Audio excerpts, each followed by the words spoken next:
Hello, everybody. Good evening. Today is 29th of August 2024, and you're watching Clodcast episode 5. Today, we will have a guest from Switzerland. He is a very good friend of mine, multiple Swiss Crawler champion, and an all-around funny guy, Guido Friedmann. Welcome to the show. Hello, everybody. So, how are you? How is it in Well, Switzerland now? I'm fine. We're looking for the final rounds this coming weekend. So looking Okay. forward, doing a little race on the Grimsel on high altitude at a very good temperature, and so we avoid the hot weather. Yeah. How has it been this year? You have managed to drive few events already. How has Yeah, it well, been? the issue is we tried to run 5 Swiss championships, and Yeah.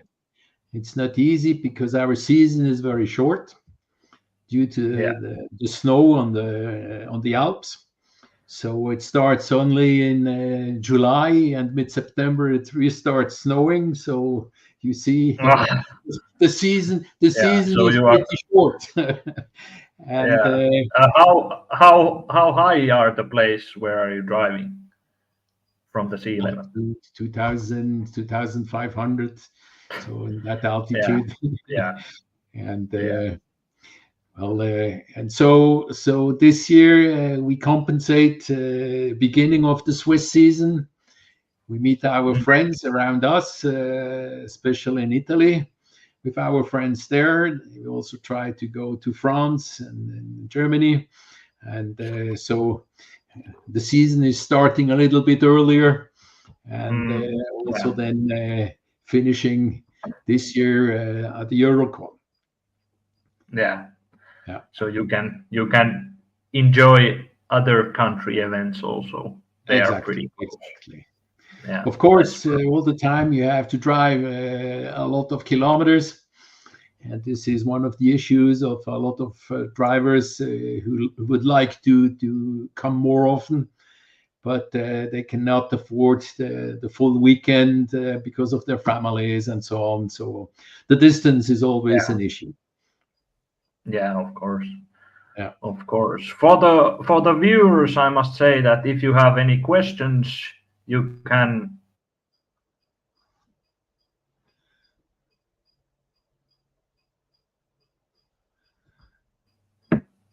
I'm back. Maybe. Okay. Let me see. Can you hear me? Yes.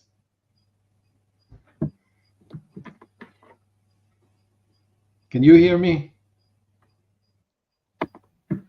Okay, I can hear something. Okay.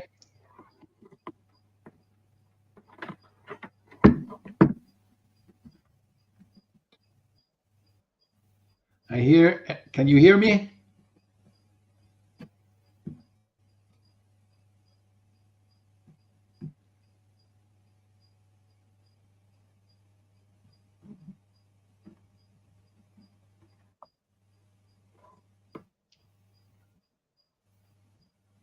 I can hear you very badly, but Okay. I didn't change anything. Is it better now?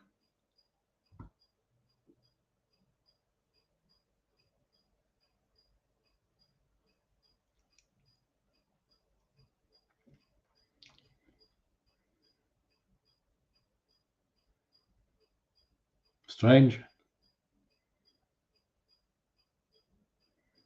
I see only myself.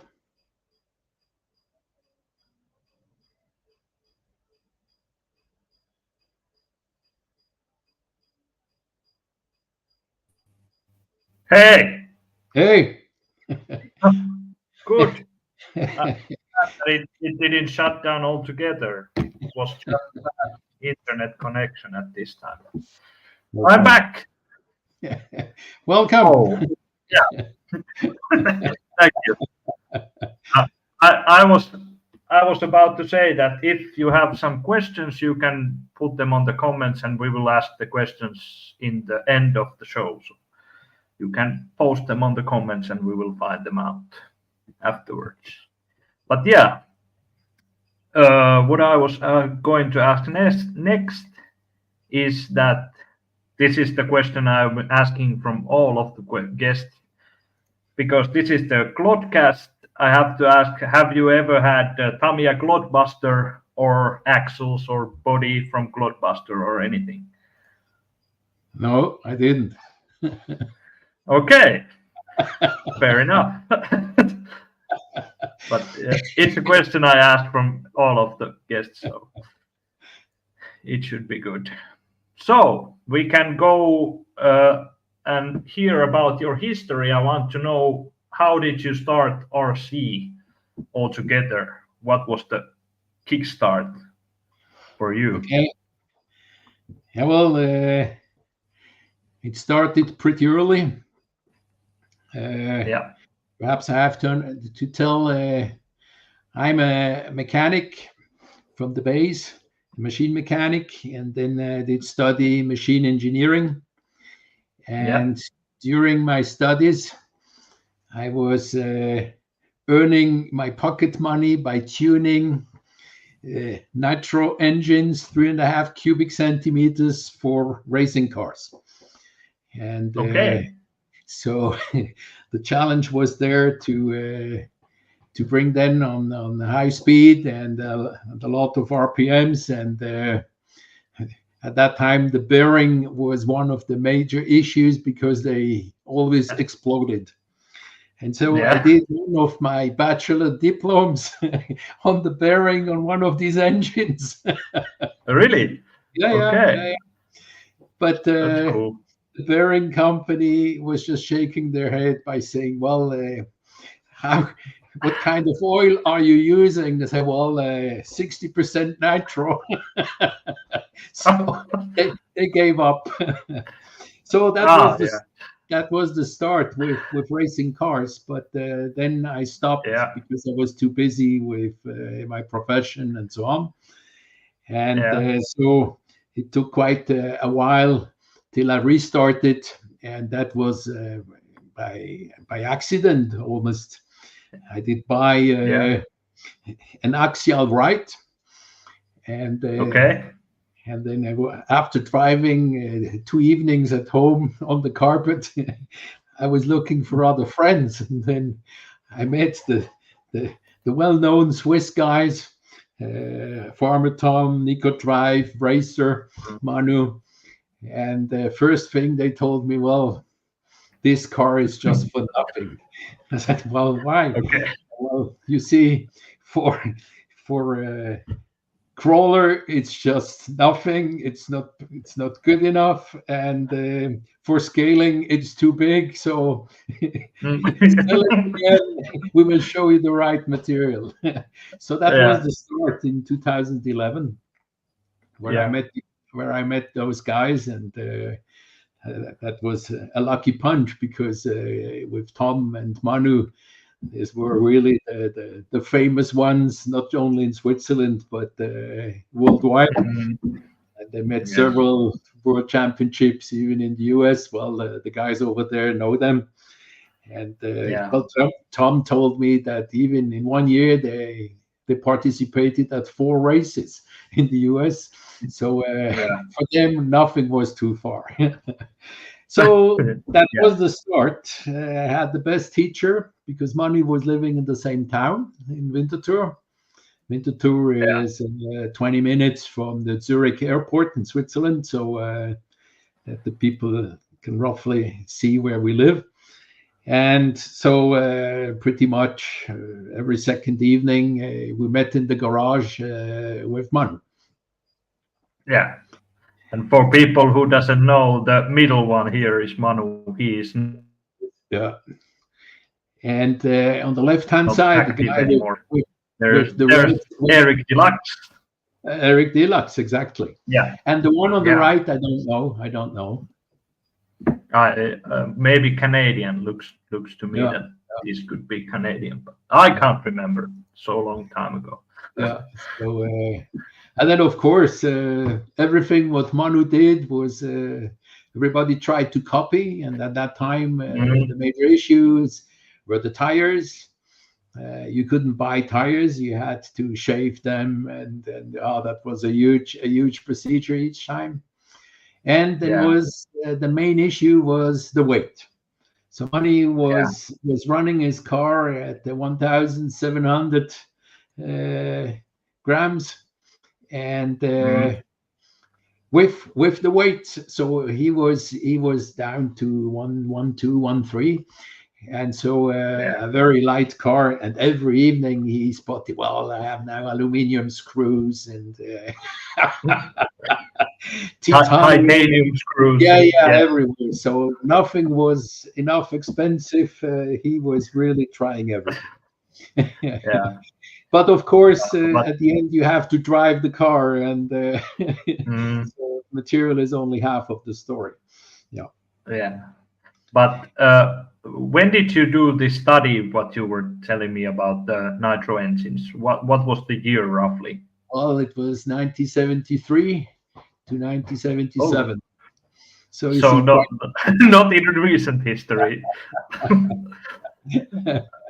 yeah, So you had quite a gap between that and the race. a huge gap. And perhaps I have to tell a little story in between Yeah. to explain my nickname. Yeah. At that time, I started motorbike racing, Supermoto. Yeah. And this is one-cylinder engines and a lot of tuning there as well, and all my knowledge I put in there. And I was driving at that time a DR Suzuki, and of Okay. course with big cylinder and so on. And in the same garage we were two Guidos, and to distinguish, I was the DR Suzuki, so I was the DR Guido. So the DR. So you are not a doctor. Is not a doctor, no. I'm sometimes doing the professor, but not the doctor. Okay. Yeah. It's well, good that it's clear now. So I did that several years, and so I started only really in 2011 with that right. Yeah. And then of course I was asking, hey, could you organize me a car that I can start with competition with you guys here in Switzerland?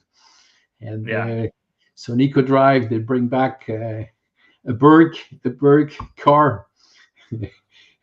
Nothing to do with this one. So you see the weight. So these were typical Swiss wheels, and very heavy stuff. And well, I tried to do my best. And at that time, it was just winter. And as I said, with the snow outside, there was only a chance to do competitions inside. And Nico Drive had an internal racing track in a big garage where normally were buses inside. And so we had our winter competition. And I guess if people are looking to that, they are interesting guys. So me in the middle, on the knees, on the right-hand side is Manu. Yeah. And then on the left-hand side is Tom Bauer.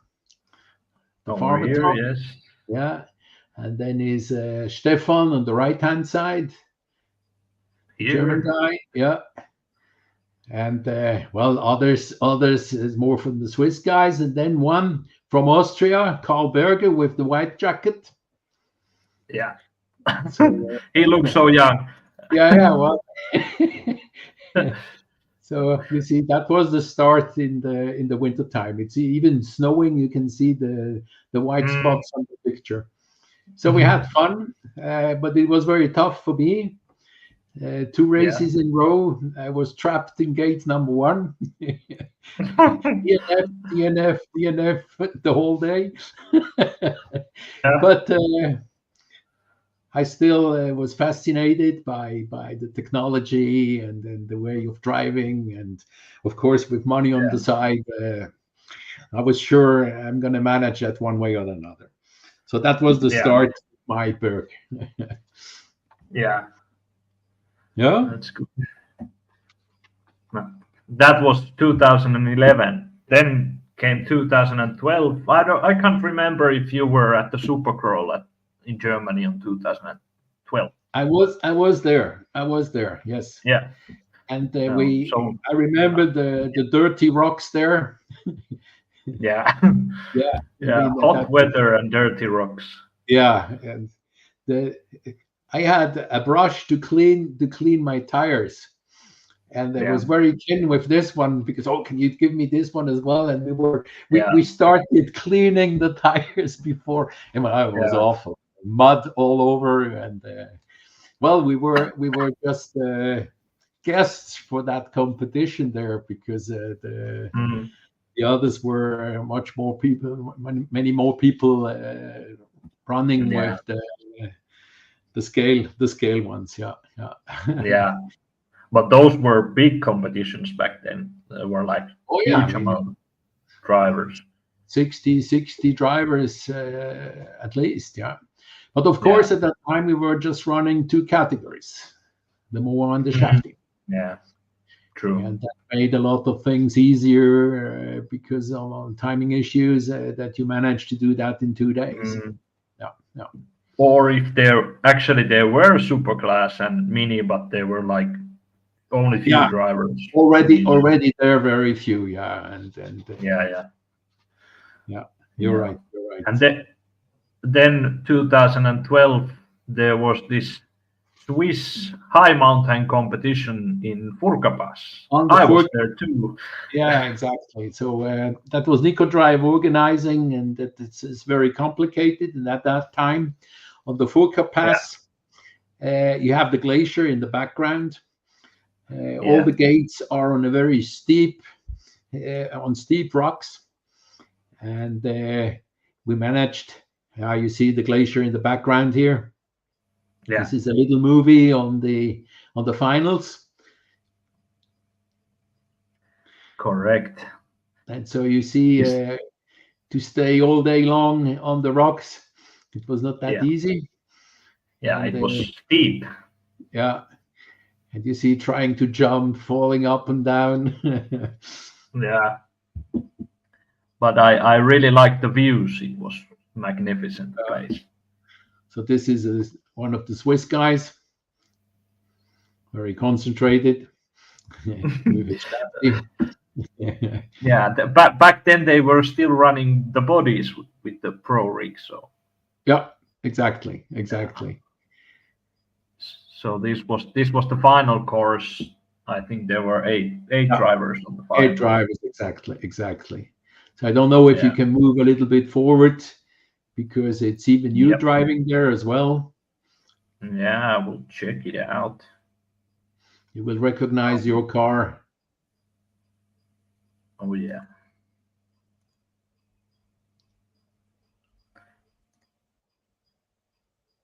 Let's see how well this works. Handle only that much. Oh, is it crashing again? No, not again. I will stop it before it crashes. Completely, yeah. But yeah, that was really, really nice event.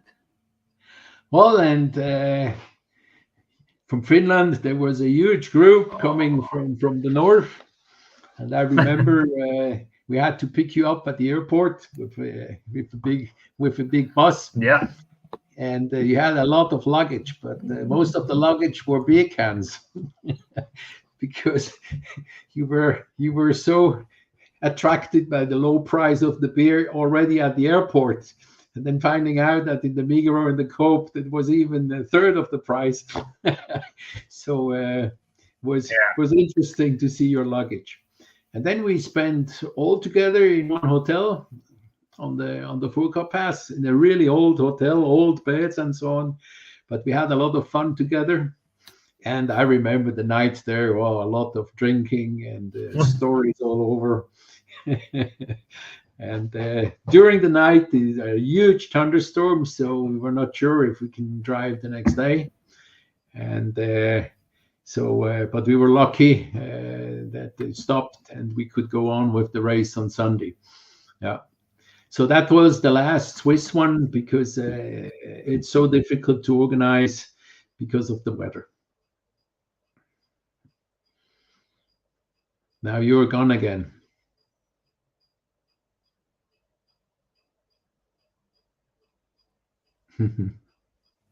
Yeah. Oh, now we have officially tried the YouTube, and this doesn't work with the YouTube. So I'm really sorry. Okay. Because it starts loading the video, and then it's too much for the whole system. It's too much for everything. Okay. Doesn't matter. Yeah, but I heard something. What you were saying. You were talking a lot. I heard like one word there, another word there, and okay. Yeah. Swiss event, anyway. A Swiss event. Really cool. Yeah. Yeah. And we are hesitating because a lot of people, oh yeah, we would like to come, it would be nice, but it's a nightmare for organizing. And if the weather is not playing with it, you cannot. It starts to be too dangerous. And yeah. Especially there, it was stupidly steep. Like you can have a really bad accident really easily. Yeah. So we move more now to Suchten and Grimsel because it's more flat. We have nice rocks there too, and it's not that much risky. But also when it's wet, we had last weekend wet conditions, and you have to be very careful not to slip on the rocks. And Yeah. Well, so that was the start of the Furka. Yeah. Nice race. And then first time we met each other. True, or that, or then Supercrawl. Yeah. I can't remember a lot about Supercrawl, but at least in Switzerland. And we have to talk about the hotel. That was quite an experience. Which one? The Furka Hotel. Oh, the Furka Hotel. Yeah, well. Yeah, Belvedere. Belvedere, yeah. I mean, we should show a picture. I mean, really, really old hotel.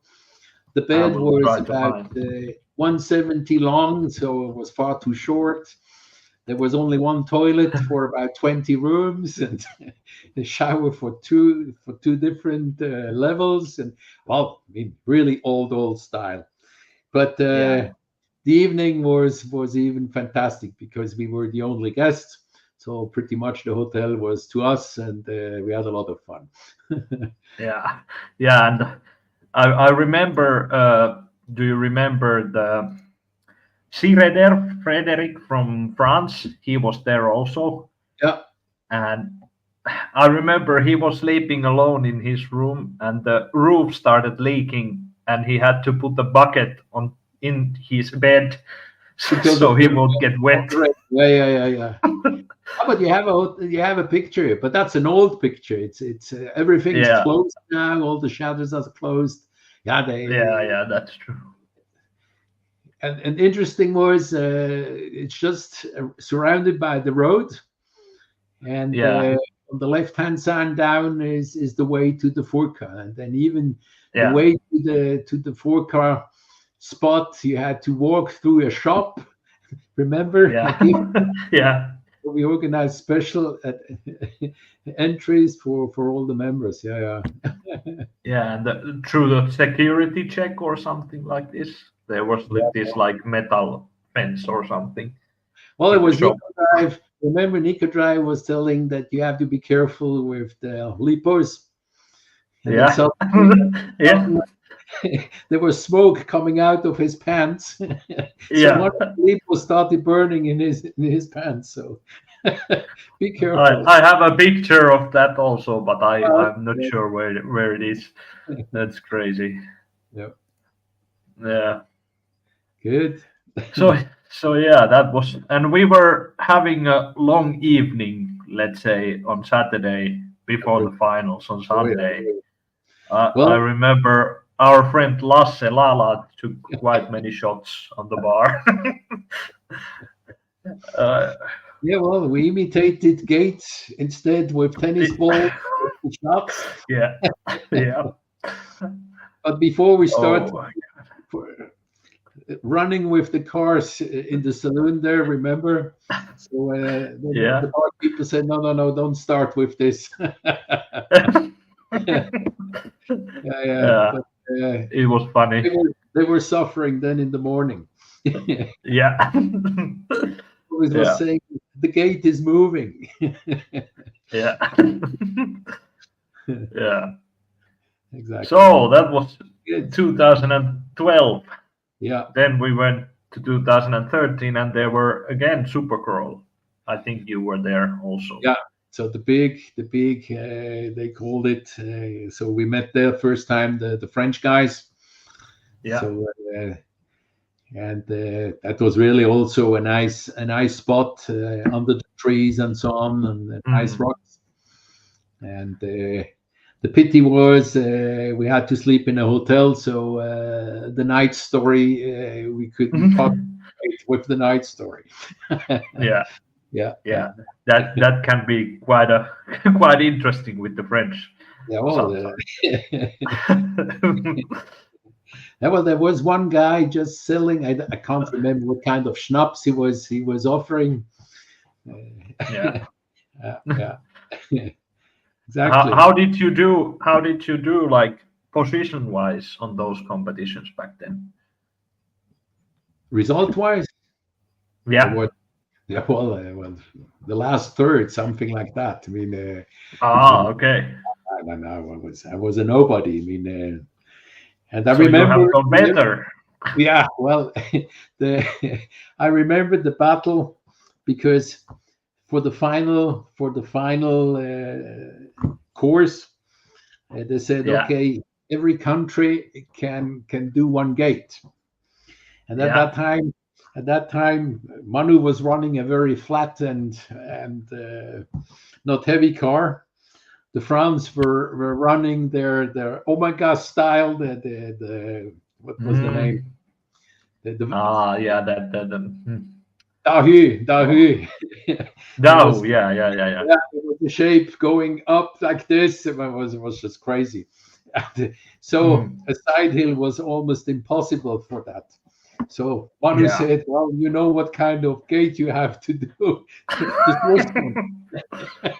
Yeah. And the others knew exactly they have to go with a gate with this shape with his car. So he had to jump finally to manage. So you see, that was the technology changing quite a lot. Yeah. Yeah. But usually he managed, Manu. Oh, Manu, one way or another, he was jumping, and I mean, that guy, he was always just, and the huge thing was he was much faster than all of us. Yeah. I remember when we had Swiss competition, then we had 5 minutes or 6 minutes.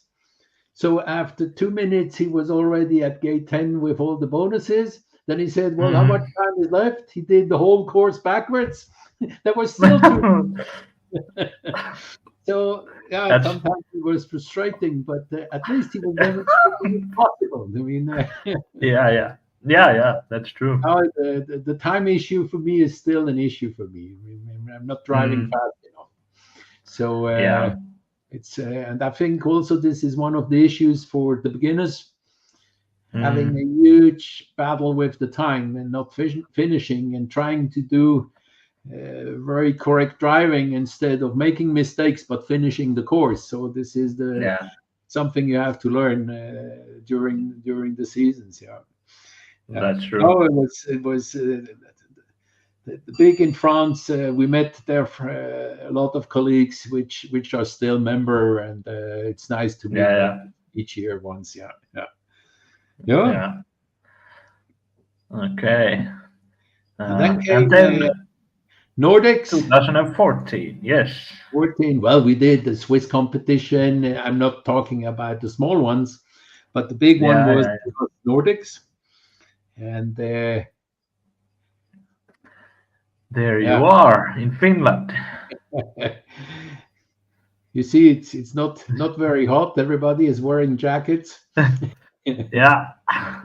So this And is actually, neat. it has rained also. Yeah. And the day before it was sunny, and Yeah. there were water snakes around, Yeah, and that's true. and people said, "Well, don't worry, Guido." And I'm not hearing well, so sometimes the snake was just next to me, and I didn't recognize it. I want to be careful, the snake. However, Yeah. Yeah, you were driving the Pro and Shafty glass yeah. then. And you see the That way I'm holding the steering. I'm left-hander, yeah, so I hold it the wrong way around. yeah, People are always just smiling, seeing me the way I'm holding the radio. yeah. But there are surprisingly many drivers who do this, and Yeah, it's no problem for them. The only logical way. yeah. What can you tell us about the rig you had back then? You had the Whitetown chassis and Yeah, well, XR10 axles. it's XR10 axles. And then, of course, I try to imitate a little bit Manu. Yeah, And he was showing, yeah, do this, do that. But of course, as you see, we cut it the wheels. They were large at that time. They were not as narrow as yeah, today. The rock shocks is still a standard, and yeah. at that time we did buy max amp lipos in America, Mhm. and Yeah, at that time already you got 100C, and they yeah, still are running these batteries. It's just yeah. phenomenal. They Well, of course, yeah, they don't have the 100C anymore, but they are still alive. So yeah, that's typical Tom and Manu telling me, well, the only good material is coming from the US. yeah. Of course. Yeah. And then you had this Shafty, and you did quite well with this. Well, the Shafty, this I got this Shafty from Manu, and Yeah. Manu did buy the Shafty from Magyar. Remember Okay. the French guy Yeah. Stefan? Yeah, Yeah. and Totorax. yeah, Padrax and Padrax. Yes.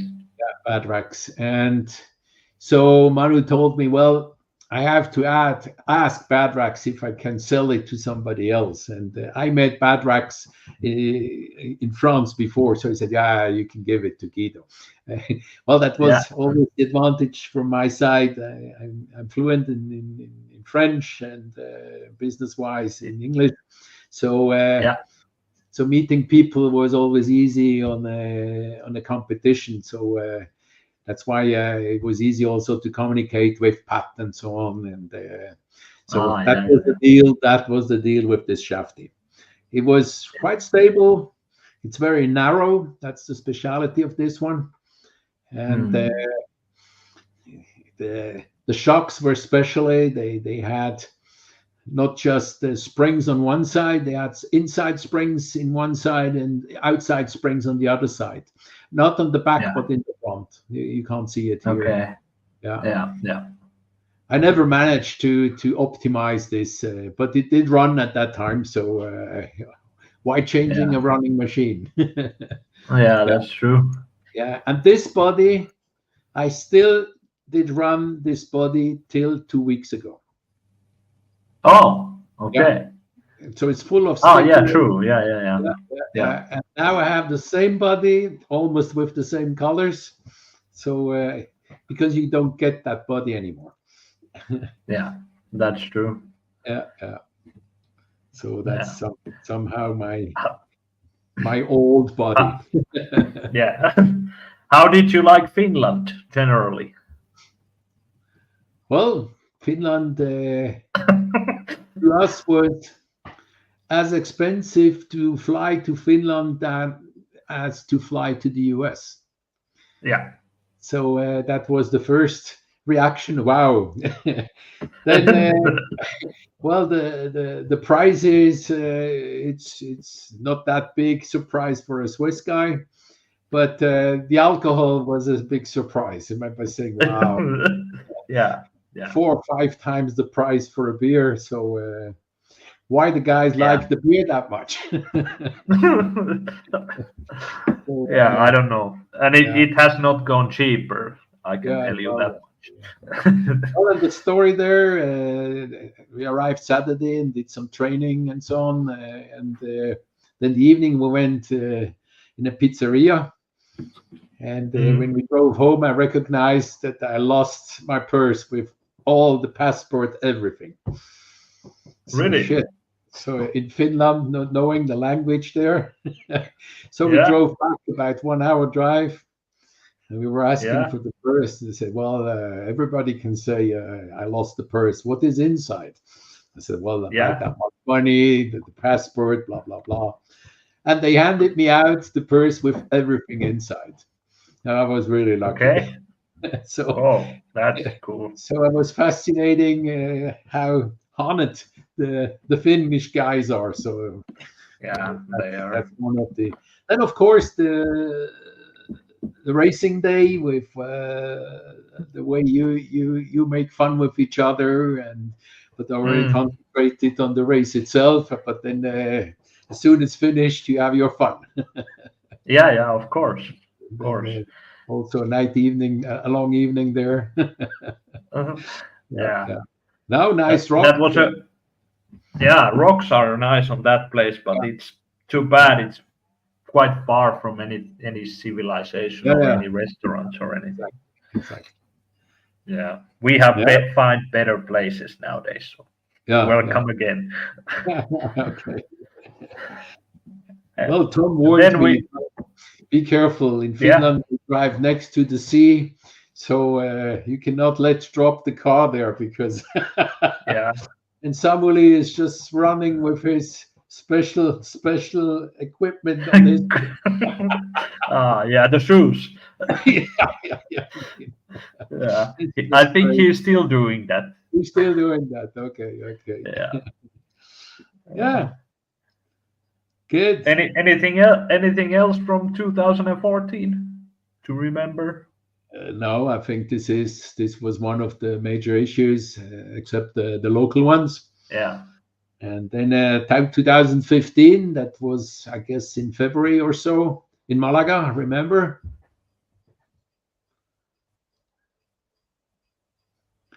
He's gone again.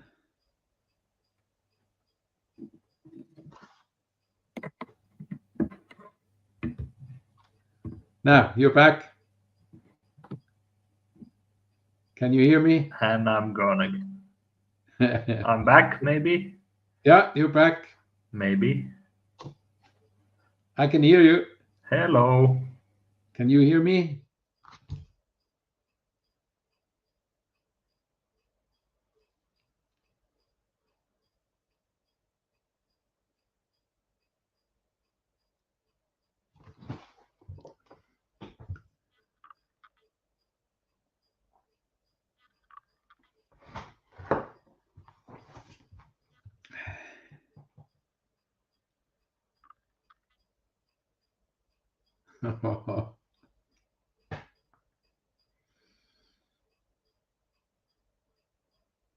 Wow. Uh-huh. Can you hear me? Yeah. Okay. I don't understand why the internet is not functioning today. What did you do with your beer? I guess this is the problem. Did you skip it over your computer? Yeah, maybe that's the issue. No. Yeah, 2015.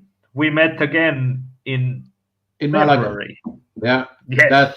That was superb. The hotel just next to the beach. Yes. And it was just Valentine's time, remember? Yeah. And so they prepared a lot of restaurants along the beach, and so we could have the advantage of spending the evenings and also during the days having the drinks and so on just next to the beach Yeah. and the rock. That was fantastic, and I think we should Yeah. repeat this one because it was a flight Yeah. cheap, with hotels. It was really superb. I did like it a lot. I have gone back there twice after that, and it was Okay. really nice. Yeah, and temperature, Really of nice course, place. nice warm spring weather, and yeah. Especially when you leave from Finland in February, it's quite Yeah, well, different to go to same Malaga. thing for Switzerland. Yeah. You leave the snow, and yeah. No, it Yeah. was a good training in between, and I think all these big races, like also in Spain and so on, beginning of spring is a good exercise to restart the season for everybody. Yeah, I think also why there are that many people interested to participate. Yeah. And this is why I hope the Zurichs will continue this, that they are arranging them like in our winter, so people can drive in the winter as well.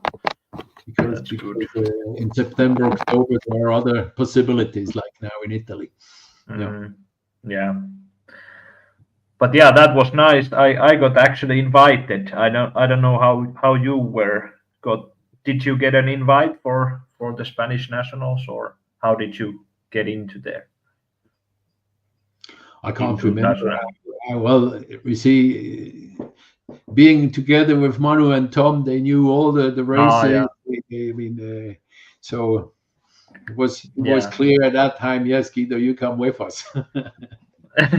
And actually, it was 2014. Yeah. When the Spanish nationals were February 2014. So because 2015 we had the first Eurocrawling there. So yeah, that was 1 year before. Yeah. It's so long ago already. 10 years.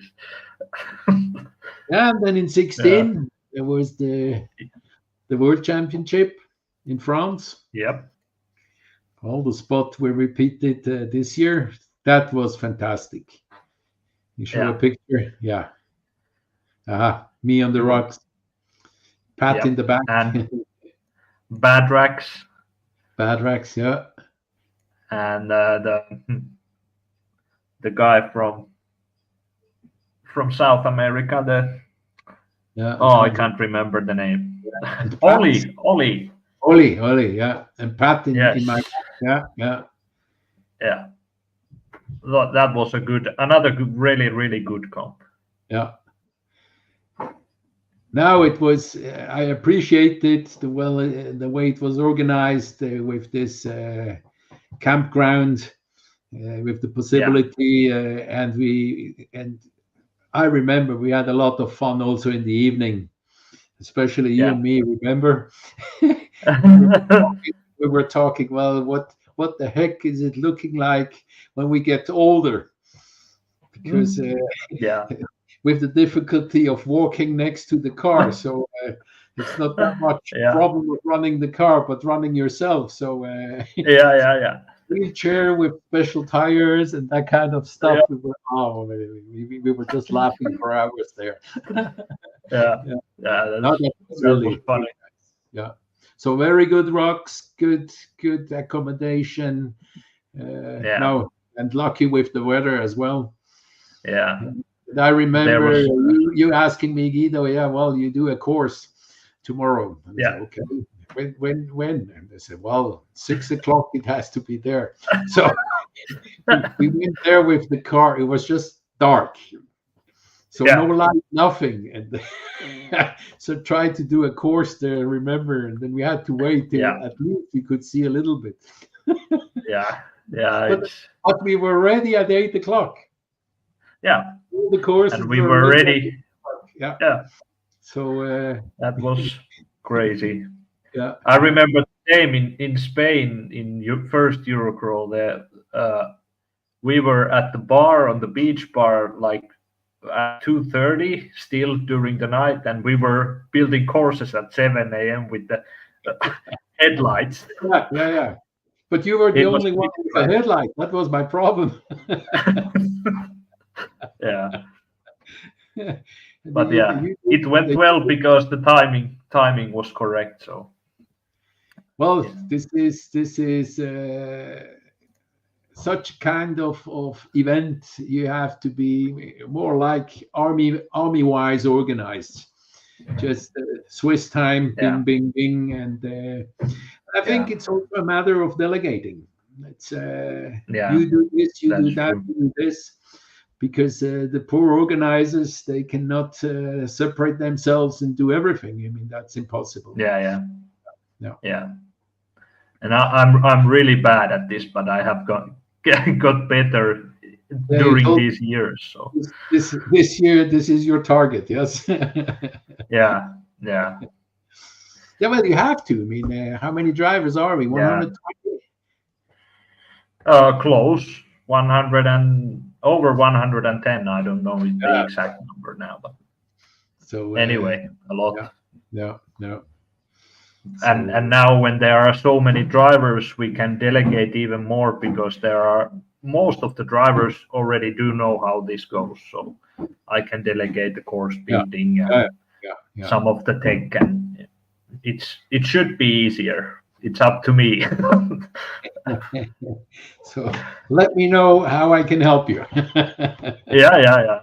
I have pretty much everything ready planned in my head, so it should be easier. So you know already Guido Gate 5 or what? Not that precise. Okay. Yeah. That was 2016, and what happened in 2017? Yeah, well, there Eurocrawl. was Eurocrawl in Portugal. Yeah. So that was this nice. One. And hot and crazy grip. I mean, I can't imagine the grip. I mean, you had to change your technology completely. So it was even difficult to turn sometimes. So I started choosing other tires in the back that less grippy. Yeah, at the end you were thinking having a differential in the back axle. Yeah, that could be. Actually, that could be good. Yeah. So open and locking differential, so you can turn easier. Yeah. No, it was well organized, nice weather. We were lucky, and a lot of fun. Also, the hotel. Well, it was also some campground somehow. Yes. That was also very nicely organized. Yeah. Now and there we met first time the Portuguese and Spanish guys. Really, And I think since then, this is they have been riding with us. Yeah, absolutely. Yeah. Well, it shows that the friendship is very important to all of that. So that's why I'm saying for all the people attending such an event, try not to stay separately with your family somewhere. Try to be as close as possible or in the village, because this is the nice part, talking with each other and you see each other again. And So that's always a lot of fun. Yeah, that's true. Then in 18, there is nothing special from my side. I can't remember but we didn't attend a large one. It was just the local small ones with Italy or Germany and so on. Yeah. However, that was 2017. Sorry, I was again. The internet doesn't work properly, but 2017, and then there were 18. I can't remember. Any notes? No, I have nothing there. We didn't participate. However, no. So other people can tell about this one. Then was in 19 in Austria, Rates. That was a very special one. And I think even there, Yeah. you could notice that a lot of people started to remember each other. Mhm. Yeah. Yeah. So the Swiss team. Yeah. The pity is the guy on the right-hand side, Marcus, gave up completely. He had Yeah. about 20 rigs, and he was really enthusiastic. He bought almost all axial parts in wherever Yeah. he could do something in a shop, but he gave up. And on the left-hand Yeah. side, Roger also is just coming perhaps once a year. And Yeah. Tom and myself in the middle, we are the guys. Well, the, the solid members in Switzerland. Yeah. Yeah. That's true.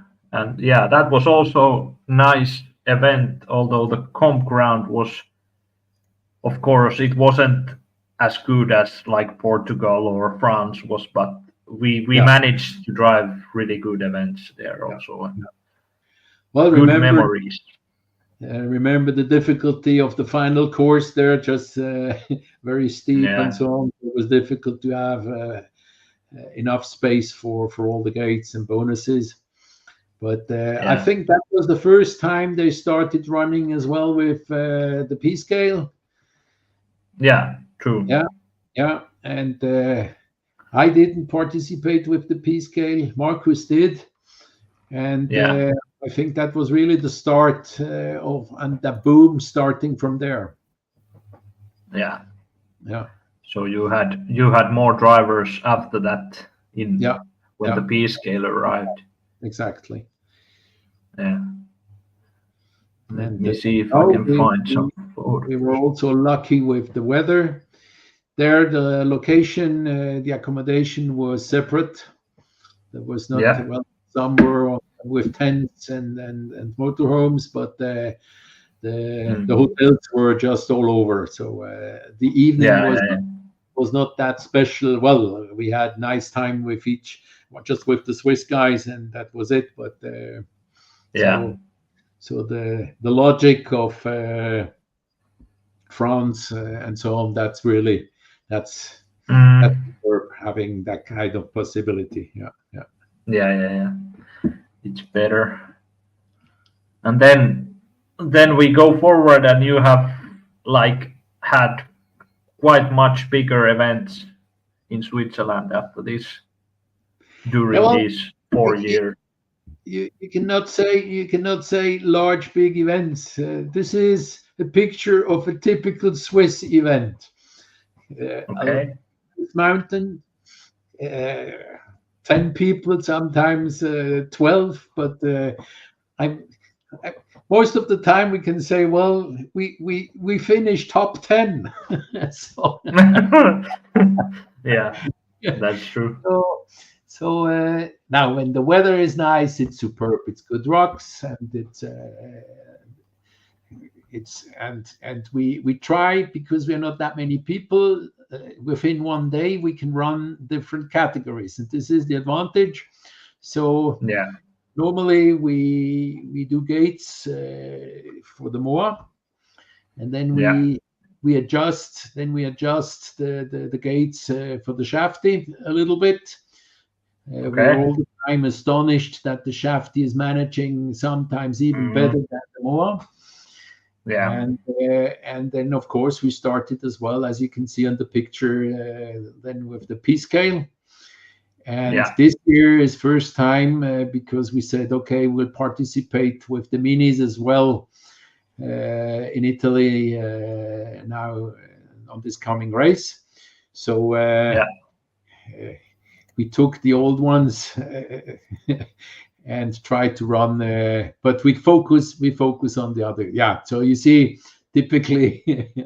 It can be less also. Yeah.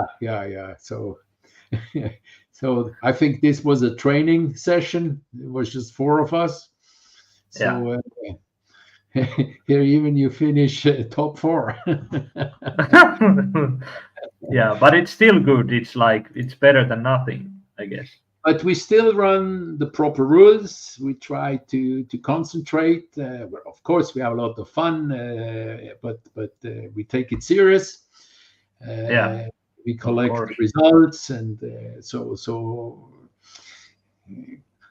and we also try to learn to manage the time and so on, and help each other, because every year we have 1 or 2 new guys coming. This is one we participated in Italy. Yeah, I was going to ask that. Was this in Italy? The rock looks like Italy. So in the back you have in the middle Christian from Austria. Yeah. On the right-hand side is Tom. And Andrea with the green shirt on the left-hand side. Yeah. And there are French guys next to me. This is typically me with the straw hat. This is the best protection against the sun. And then next to me is Alex and Andrea, the other Andrea, and then is his name, the French guy having the shop. Michel, exactly. Yeah. Yes. And, no, it's you know each other, and Danielle in the back on the right-hand side. So really, we enjoy and we know each other. The difficulty is, of course, Andrea and I are talking English with each other. I know a little Italian, but they think I talk better Italian than I do. So sometimes yeah. And you have no idea. Sì, tutto bene. Yeah. No, so we really enjoy it because the season is starting earlier, so we try to go there as much as we can. I can't remember which one. This looks like Montezuoli. Yeah. Italy. Yes. On the top there is the little in the back. Yeah. Yeah. The top course is this one. Yeah. Now it's always a lot of fun there. I mean, a nice area, and it is, and all the restaurants down there on the city. Even on the T-shirts, one is Marcus is wearing the 2016. The Tom is wearing the one from Austria. I'm wearing the one from France, the big one. Yeah. Now I have a pile of T-shirts from all these. So this is a nice memory. Yeah. Great.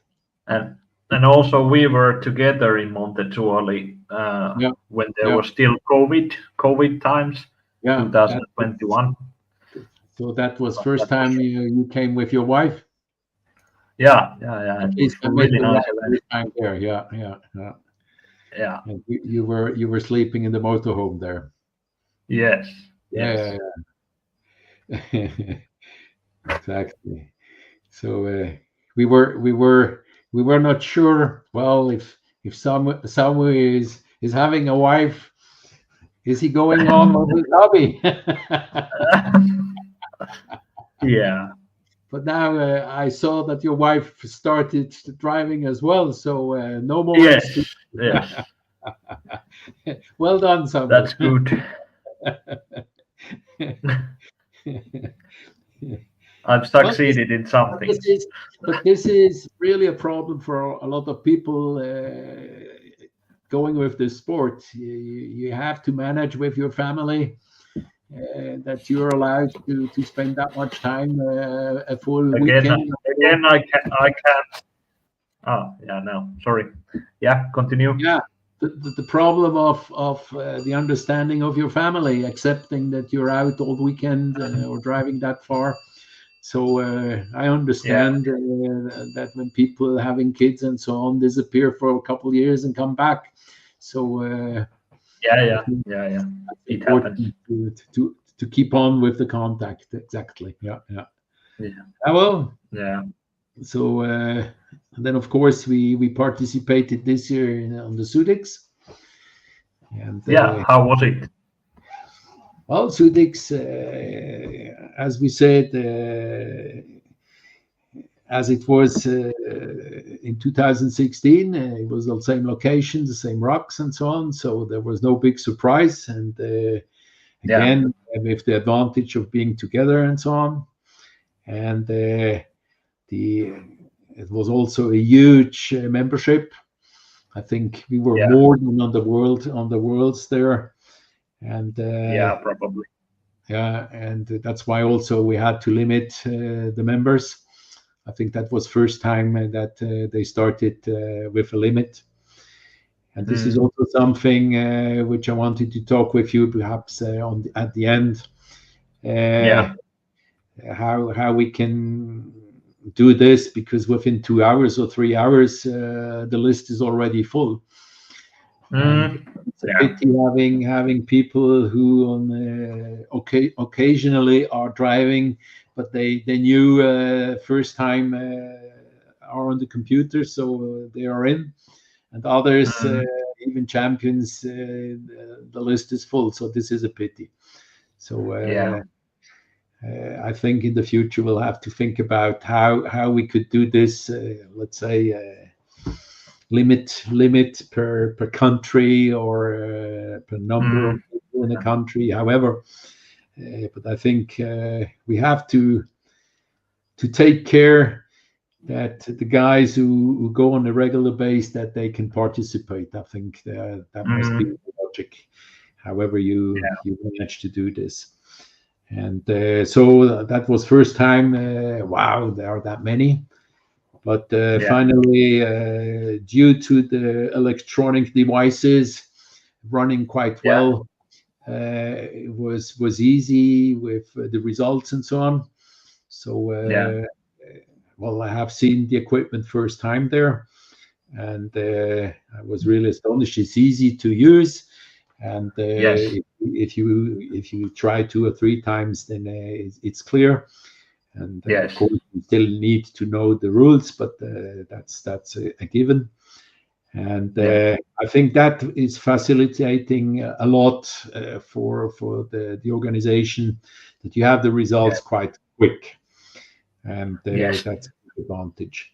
And you don't do a lot of mistakes. And when it's cleared, it's finished, and there is no more discussion. Exactly. Yeah. Then on the organization, it was a little bit the problem of delegating. That's my understanding here. The timing was, everything was delayed, and it was not just the management. I think it was the people themselves also in trying to help and not to help. But I think that's also the difference. Like we were saying. The first time there at 8 o'clock, we were ready with all the courses, and here we start putting the people together, and then we start doing that. We lose too much time at the beginning, and I think that's why it's delaying the whole thing.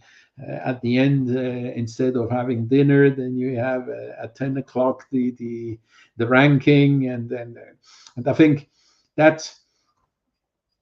You could see that they tried really hard to do it, and so I did hope it's going better the next day and so on. But I think it's really the problem, and the recipe is delegate. And I hope in Italy this is gonna help the organization in doing better. I don't know if you're out again.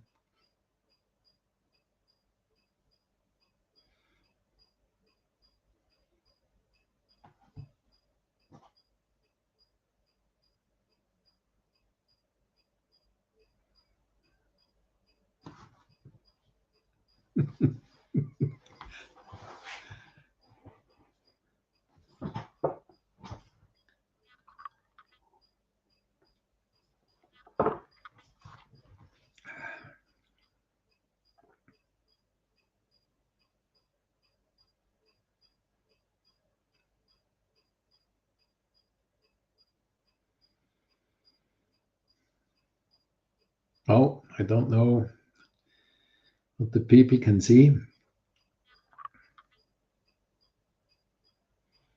My picture is still running. Can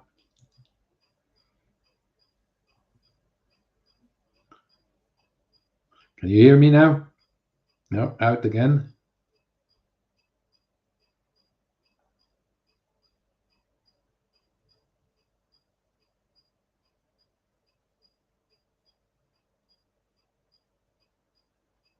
Can you hear me?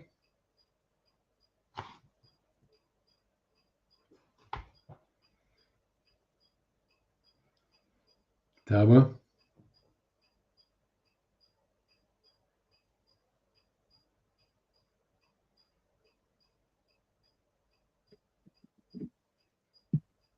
Now I can hear you.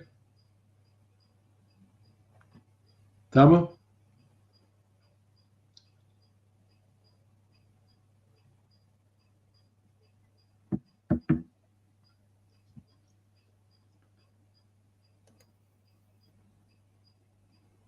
No. We can hear you when you bang the microphone, but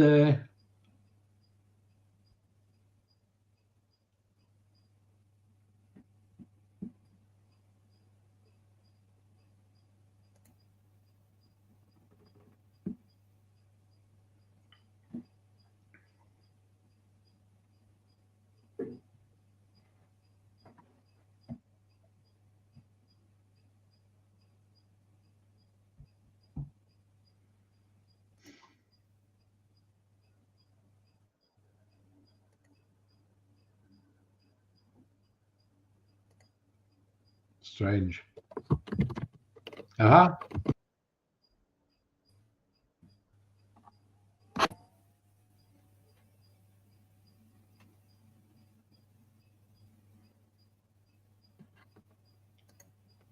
Tabo?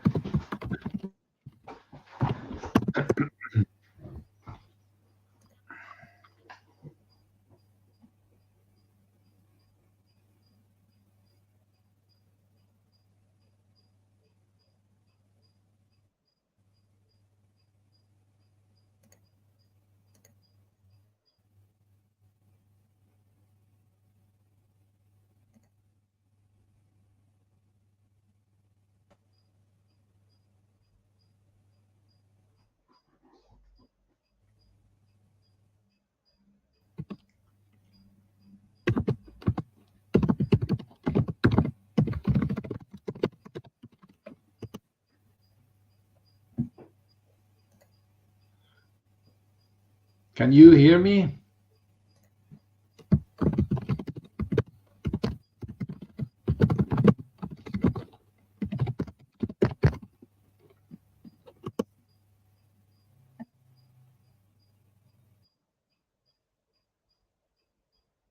Too bad.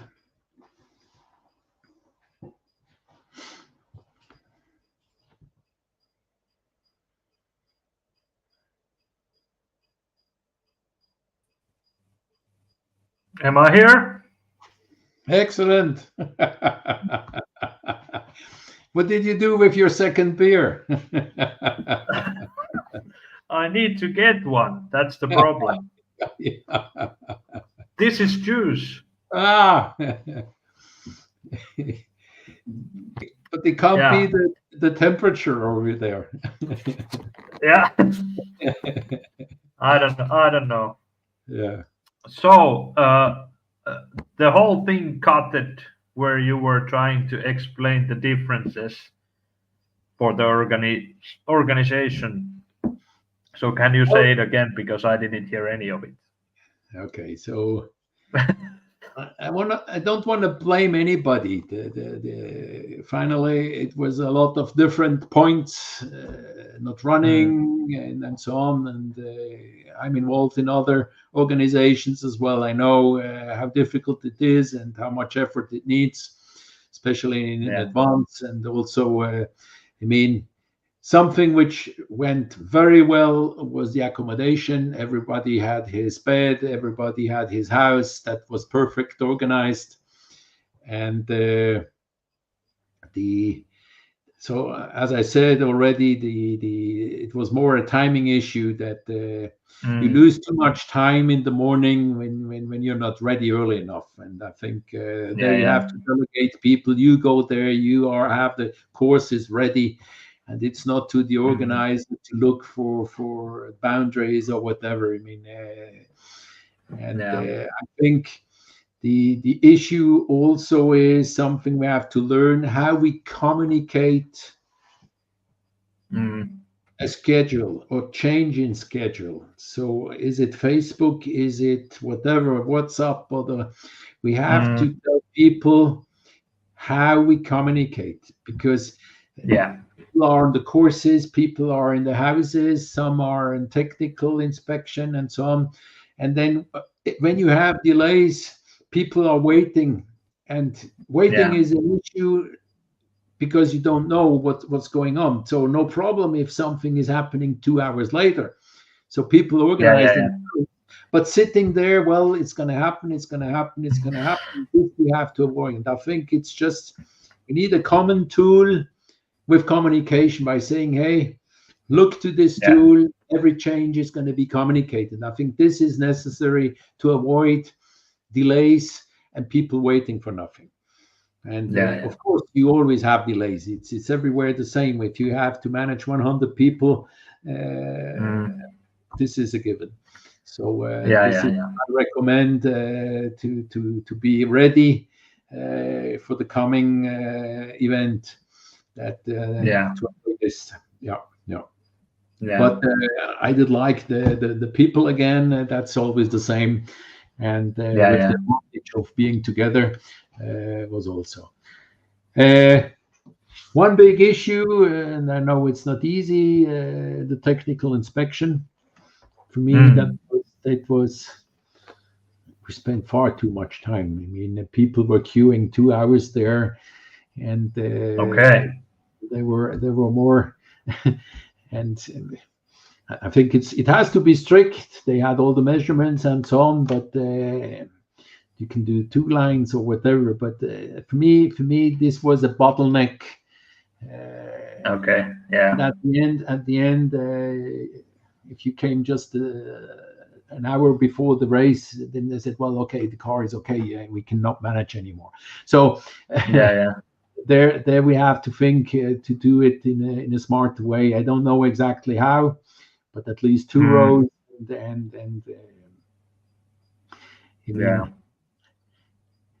there is also a possibility of doing is you measure just the main measurements, axle distance, something like that, and all the frame stuff and so on. You can say, hey, look, guys, top 10 is inspected after the race.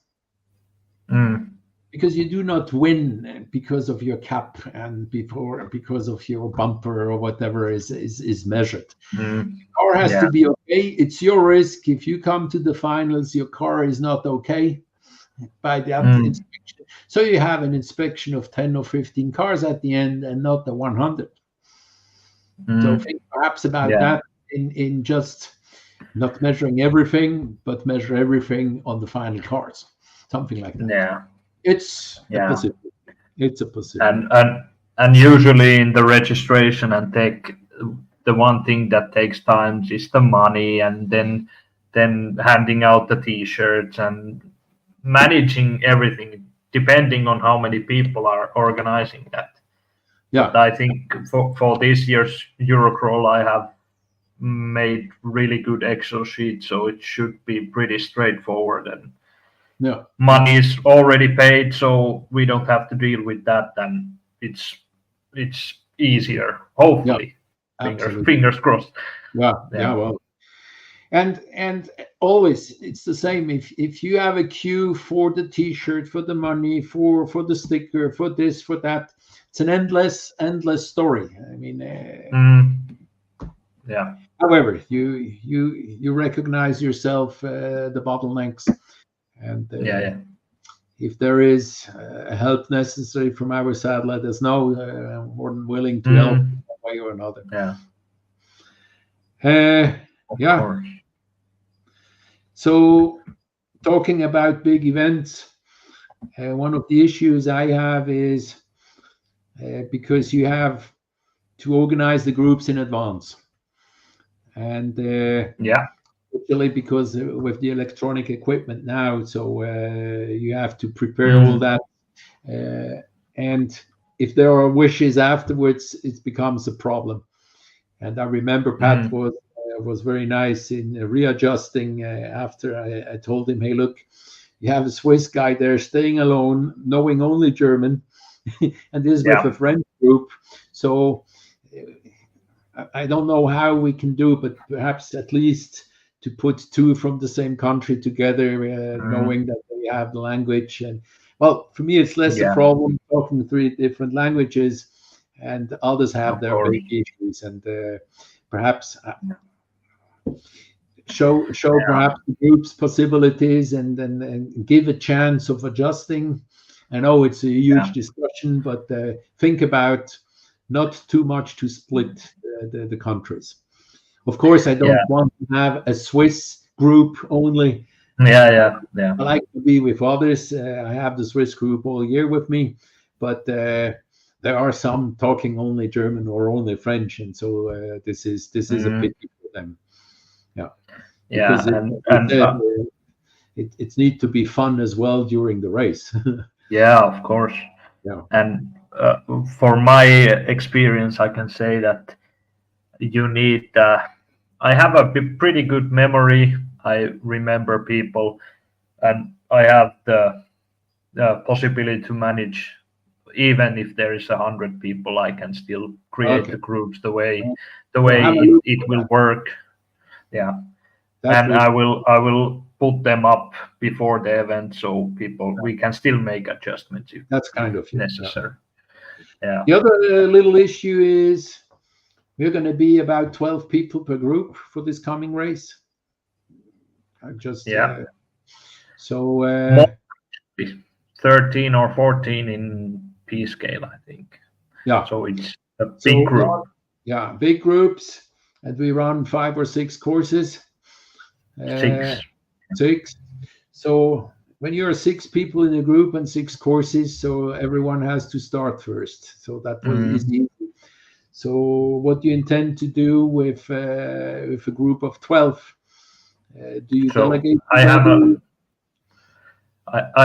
will prepare like sheets for each course. We will raffle the beginner for the first course, and then we make a list of the drivers, and then the course 2 starter will be the 3rd on the list or something like this. So they will go like we fixed even in advance already, so it's bad luck being the first and some are not.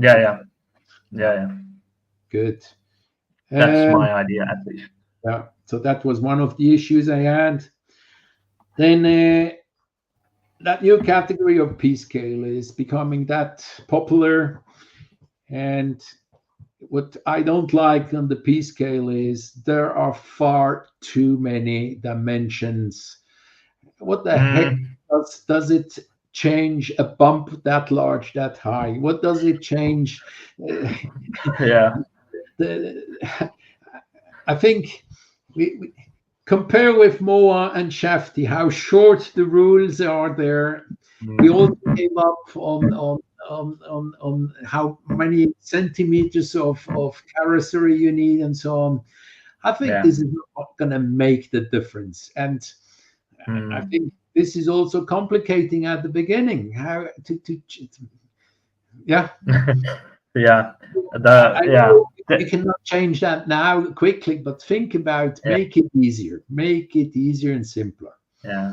This the performance scale is the main reason why I left the WRCCA committee, because I'm so fed up with all the questions and all people asking why this is like this and this is like this, and I was getting so frustrated answering all the questions because it's not easy to create the rules so that there are no loopholes for building something extreme.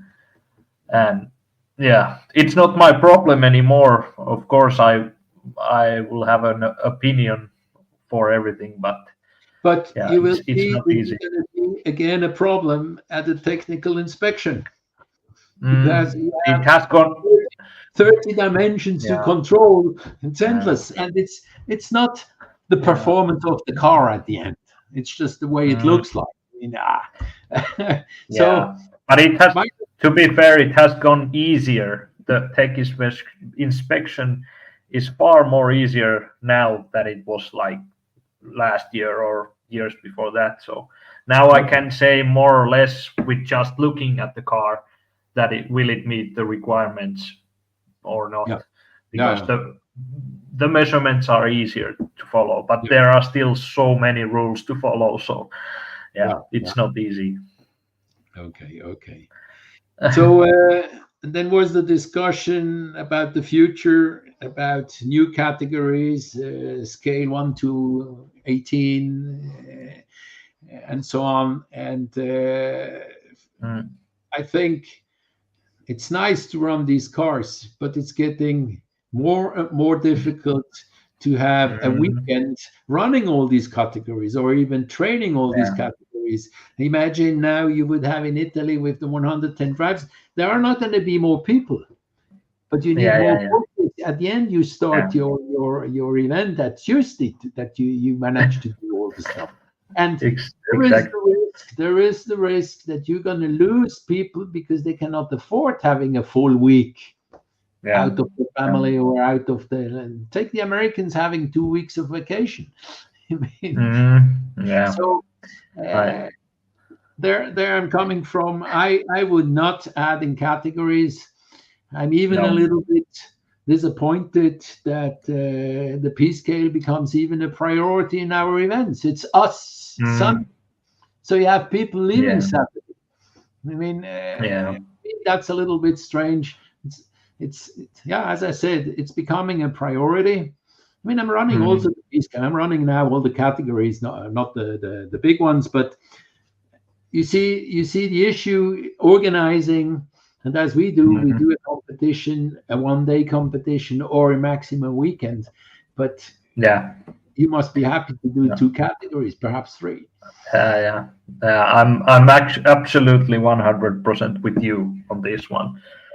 The 4 days event is already like, it's a tough ask for organizers, for competitors, for financially, and then it's like you are mentally and physically really worn after 4 days of driving. Like it's a tough job, and 3 days was good.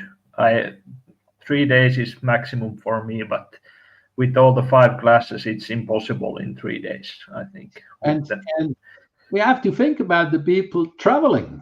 You need at least 1 day coming, 1 day leaving. So if you finish Sunday, they are back home Monday evening earliest. So it's a week already. Yeah, exactly. Pretty much. So that's why I'm saying I fear that Shafty is going to disappear. And that would be a pity. Because we have an easy category, at least we try to have an easy category, more simple than the MOA. And now with the P scale, many people, they don't have a Shafty, they go on a P scale. Yeah. For me, I would really like to, I have been buzzing my head around the idea to have 1 class event, like 1 weekend, like only pro class, you drive, like proper qualification, then you drive, you drop people after each day, and then on Sunday you only have like 20 people driving. So you will start from 100 and then drop day by day, but I don't know. The others might not be agreeing with me, but I would like that was just focusing on one rig and 1 rig only. It would be fun to try this. But there are way too many classes at the moment. And one of my last points I have is you have that crawler results software now, that electronic tool for the results. This is excellent tool, as I mentioned already. The issue is in the Alps you have no connection, so it's running only if you have internet access. Yeah. Do you intend That's developing something offline? You yeah. see what we That's do? not up. Yeah, Yeah, that's not up to me. I'm not. I have not created this. I have sent already in the beginning this request that it would be nice that if the internet, the site would download it to some. I don't know anything about this, but it would download all the scores to somewhere, and when you have internet, it would appear on the site or something exactly. like this. But In uh, Switzerland, very often we have again when we go to the restaurant after the event in the field, yeah, you have internet, so there it would yeah, summarize the whole thing, and you would have the results. So do you yeah. also have that kind of a problem in Finland on your spots? No, we have internet on every place. You can't really go anywhere here that there is no internet. But this Oh, problem is huge in the States and in yeah. Australia and somewhere else in Europe as well. And this is something I have requested, but as far as I know, it's not that simple, and it would have been done already if it would be. So we will see. The creator of the site has never said he will not do it, but when he does it, it's a different thing. Okay. We have for the moment we have to appreciate what we have at the moment. Yeah, of course. I'm We just will bringing see. up. So we still go with the paper solution. Well, Yeah. You with have 10 to. Yeah. drivers, it's not an issue. Yeah. Yeah. Well, this is the little problems we have, but that's not really an issue. And Yeah. I hope people can share my thoughts. And I don't Yeah, and know. it's good that you share them. It's Yeah, important that we talk about possible issues yeah, on these. But to be honest, the crawler results, the software, the site, it has revolutionized the whole comp organizing because Oh yeah, absolutely. Yeah. with the 100 people, it's a nightmare to count the points after the competition. It Exactly. takes so much time Oh and yeah. effort. Yeah. Now you just press the button and everything is ready. You can go to have a beer and enjoy. I like this. Exactly. Yeah. Good. So should we go to the questions? We Yeah. have few have arrived. So here, what do you think that idea? We drive two drivers in the same course, same time. First drive, first number of gates, perhaps 5, and then we send second driver to the course or 5-minute courses, 2.5 minutes, and the next one. What do you think? Well, I think it's a good idea because if the second driver is faster than the first one, you can stop the time and wait and restart. I think it's something which would speed up quite a lot to bringing more people through in the same time. And I know that in the US they do that. Tom told me that they have two guys checking, and they start just when they see he's at gate 5, they start with the second one, something like that. I mean, it doesn't have that precise in minutes, but the guy, they know if gate 3 and 4 is more difficult, that they wait a little bit longer or whatever. I mean, but in general, the idea is a good idea. Mm-hmm. In the US, they even have a judge per course, and it's not the group judging themselves. The advantage is that it's strictly for everybody the same thing, but then you need a lot of people in administration, and they cannot drive themselves. So I think the system we have with the group doing that, but you still do. Imagine the group now with 12 people. You can do 2 groups, and then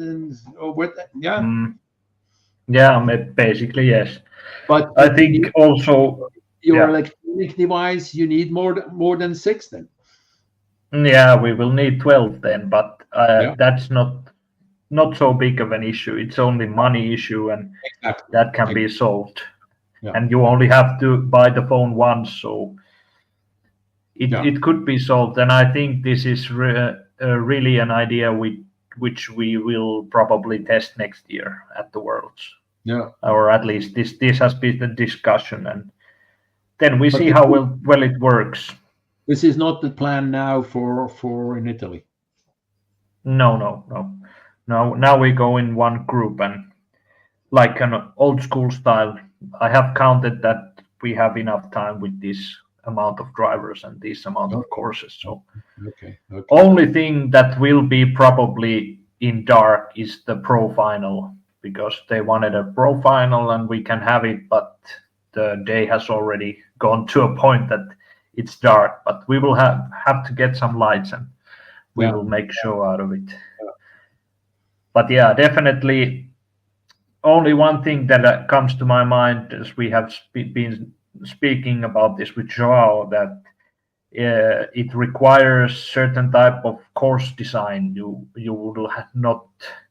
will have to build course so that it won't clash to the previous gates, so that two drivers won't stay come in across the on way the of same. each other. Yeah.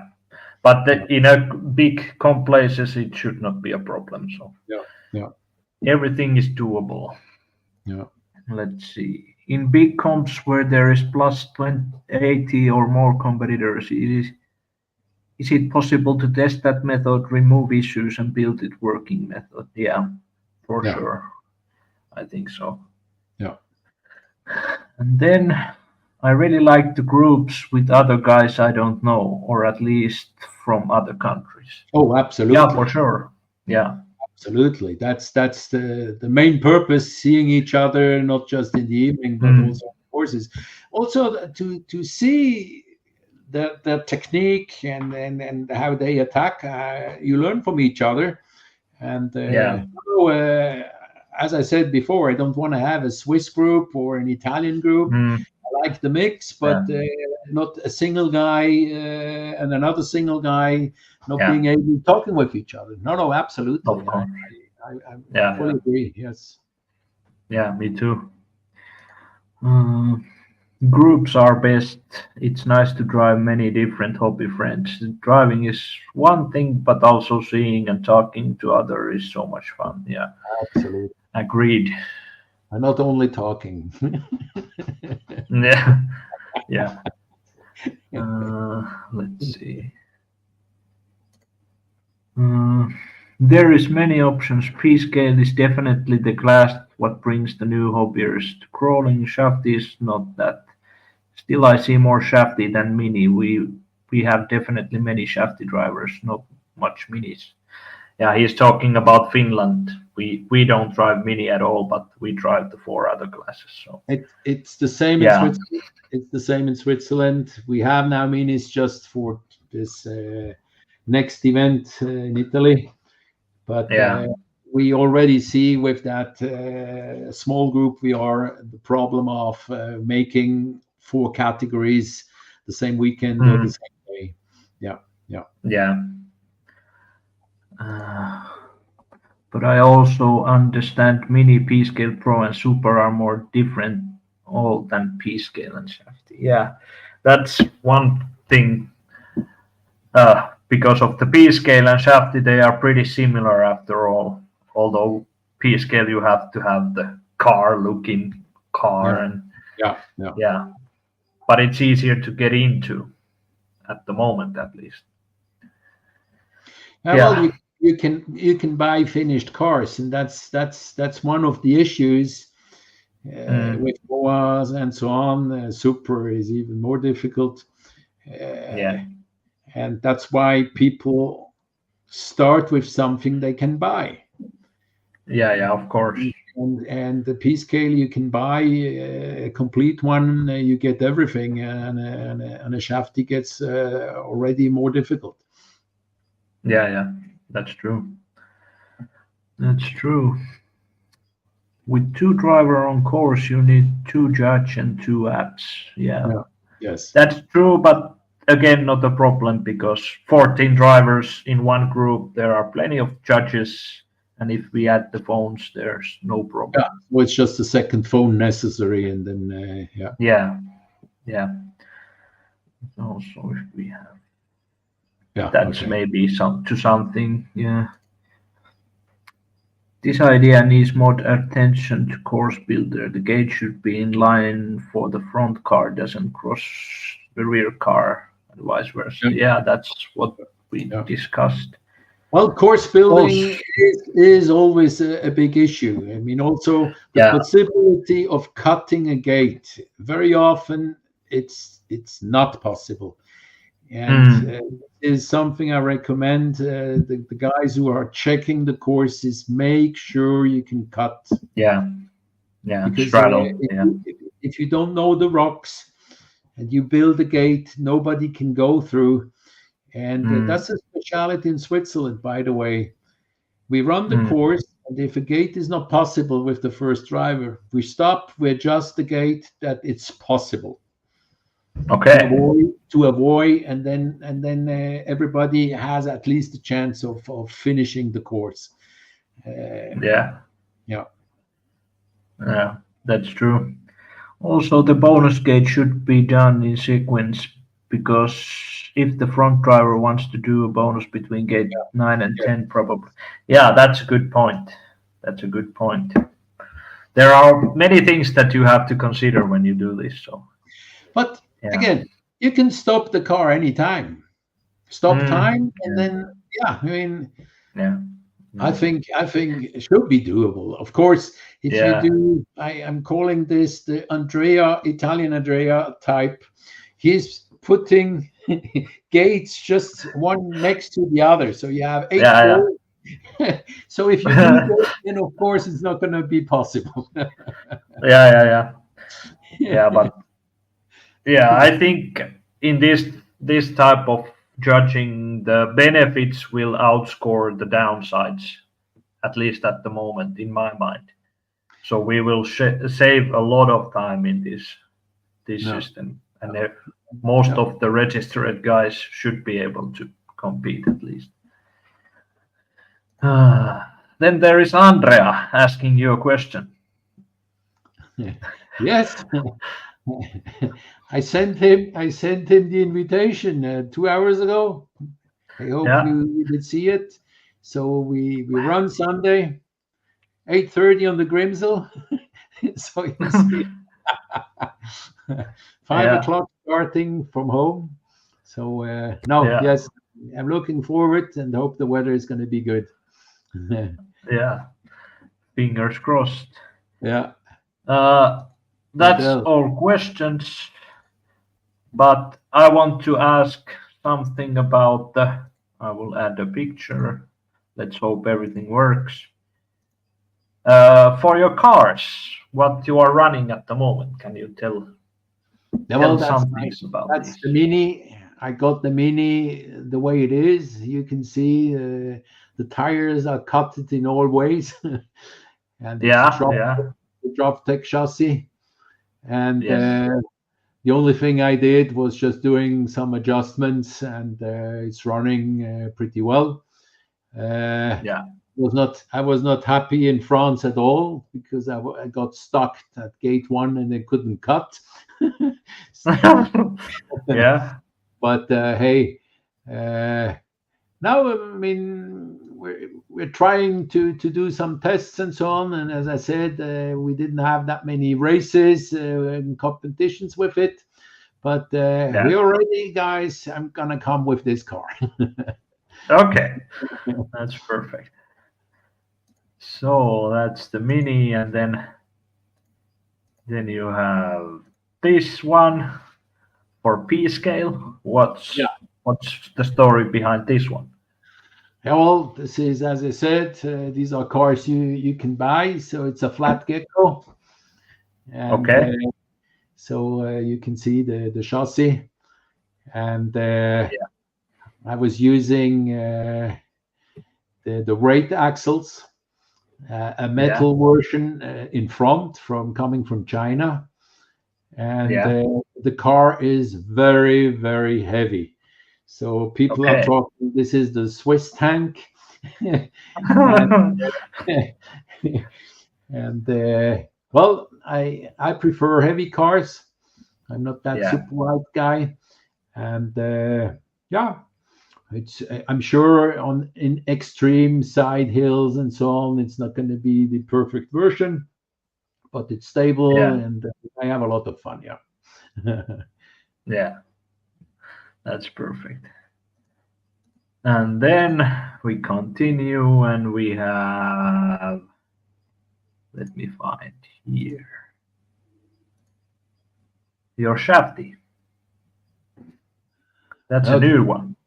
Yeah. So the Shafty, this is coming from Pat from France. So I bought everything here. The cap, wheels, everything. And I'm running it pretty much out of the box. Well, you have to assemble yourself. And Pat is doing there a very good job.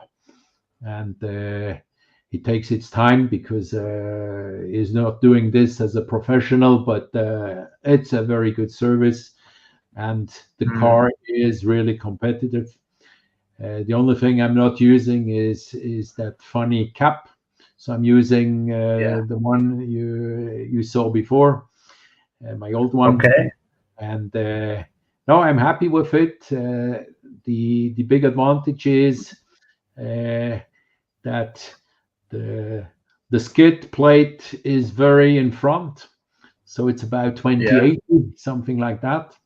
And so you have a lot of clearance, and but it's a disadvantage on the side hills. So your axle back is not very stable. So that's why you run these cars with quite also a lot of weight. Of course, yeah. That's good. So how long have you been running with this? Have you competed? This is my first year, and I'm running with this one now since the beginning of the season, and I'm quite happy. Yes. Yeah. Okay. Cool. And then you have the Pro, and it's the one you have been using for some time now. Yeah. Let me find over there. That's the Ventru. That's a cool picture, I have to say. And well, you can see as well, it's also the same logic. There is hardly no skid plate. It's just everything in the front, and you have very long back. With the advantage of the clearance, with the same advantage and disadvantage of the one we saw before. And you also have to drive with pretty heavy. Well, at least I like it that way. And so I have two cars, similar cars, because I think it's a pity if you are driving that far. Especially when we go to an event in Italy, we normally go Saturday, do the Saturday afternoon training, and then we participate at the race on Sunday. And so if you break your car, you have nothing left, and you do all that traveling. So I have two similar cars. So just I'll take the other one. Okay, that's good. But there as well. Pat did a great job with this technology. It's helpful, and you can have all these parts as well online. And so I think I'm not the only one driving those. And no, it's a good car, but it's different to drive than the regular ones. Yeah, that's true.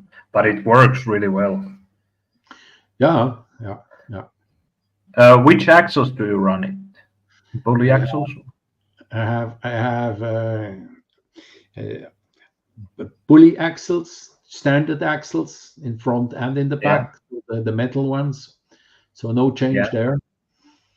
Also on the engines, I'm using, with the exception of the Shafty old style engines, and I think it's just a matter of regulation of your radio. Of course, it can be much finer and so on with, but I think it's not making that huge difference, at least for me at the moment. Yeah. Well, we were talking last time about four engines per wheel one. You mentioned that last time, and I'm looking forward to seeing the rules and the regulation of that kind of cars. And the radio going with it. The radio, it's getting really complicated now. Four sticks. I don't know. The idea sounds fantastic and it looked fantastic, but driving with it and having advantage on all its figures, it's gonna take time. So we will see. Exactly. So no more questions, and we have been talking for the most part of 1 hour 46 minutes. I have been offline a couple of times, but no, you were drinking your beer. Here. Come on. We will see you in Italy after, what is it, 3 weeks now? Not that long. When are you planning to arrive? Wednesday evening, Wednesday afternoon. Okay. Yeah. That's good. Well, we will be there already on Tuesday, so we will have the inspection and all that. But again, if you want to have help, let me know. And of course. And, so now I'm looking forward. I'm looking forward because the spot is really nice, and I'm looking forward also seeing all these guys, knowing now from all the other competitions. And we will have fun. And it is the hotel. The hotel there also, we are all separated, but that's true. But it's actually quite hard to find places where you can do crawler village. Be at the same spot. So it's not always like this, but sometimes it is. So remember Malaga with the hotel, pretty much full for us. I mean, now we really have to rethink Malaga. Absolutely. At some point, it's a perfect place. Yeah, exactly. It's a perfect place. Good. But thank you for visiting. It has been funny to remember all the stories, all the years, and may we have many years to come also. I hope so. I'm retired now, so I can focus on this. Hey, cheers. Perfect. And see you soon. Cheers. Bye. See you. Bye, guys. Bye. Thank you.